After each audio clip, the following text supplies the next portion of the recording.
Selamat pagi, siang, sore, malam Pak Hananto. Perkenalkan, saya Cira Fidante dengan NIM 011212300059 bersama dengan teman saya. Saya Hanindita Dea dengan NIM 011212300064.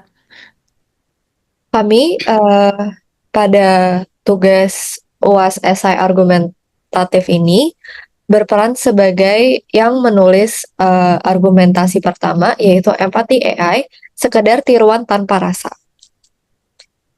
Pada paragraf pertama, kami menjelaskan bahwa empati AI sebenarnya hanyalah tiruan.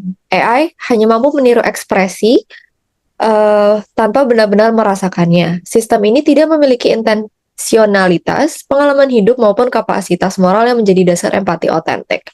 Jadi, setiap respon yang terlihat hangat itu sebenarnya hanyalah hasil prediksi kata dari data manusia, bukan pengalaman emosional. Lalu pada paragraf kedua, kami menegaskan bahwa uh, bentuk empati pada AI hanyalah hasil komputasi. AI memetakan sinyal emosional yang ia terima, lalu memilih respon yang paling cocok berdasarkan pola pelatihan. Tidak ada emosi yang dirasakan, hanya pemilihan pola yang paling sesuai. Karena itu, empati harus dipahami sebagai respon berbasis data, bukan sebagai pengalaman perasaan.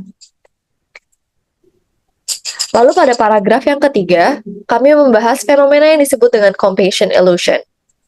Ini adalah kondisi ketika manusia keliru menganggap simulasi AI sebagai empati nyata. Karena respon AI terdengar tepat dan hangat. Banyak orang yang mengira bahwa AI benar-benar peduli, padahal sebenarnya AI hanya mengenali pola, bukan merasakan apapun. Dan ini menunjukkan adanya jarak besar antara pemahaman pola dan pengalaman emosional.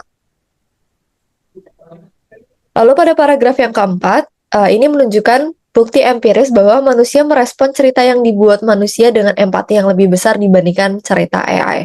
Ketika identitas AI diungkap, empati pengguna langsung menurun karena mereka tahu tidak ada pengalaman hidup di balik narasi tersebut. Hal ini juga memunculkan isu etis tentang bagaimana narasi tanpa pengalaman otentik bisa memengaruhi manusia. Lalu di paragraf kelima, kami kembali menegaskan bahwa AI tidak memiliki pengalaman subjektif. AI tidak merasakan penderitaan, kegembiraan, ataupun konflik emosional. Karena itu, AI tidak memiliki fondasi apapun untuk membangun empati sejati. Yang terlihat hanya simulasi pola yang menyerupai empati manusia, tetapi tanpa kedalaman emosional. Pada paragraf ke-6, kami membantah klaim oposisi yang menyatakan bahwa empati AI cukup untuk menggantikan empati manusia. Oposisi menganggap bahwa selama respon AI terdengar hangat, maka empatinya setara dengan manusia. Namun, bukti empiris menunjukkan sebaliknya. Respon AI hanya dihasilkan melalui pemrosesan probabilistik tanpa pengalaman emosional.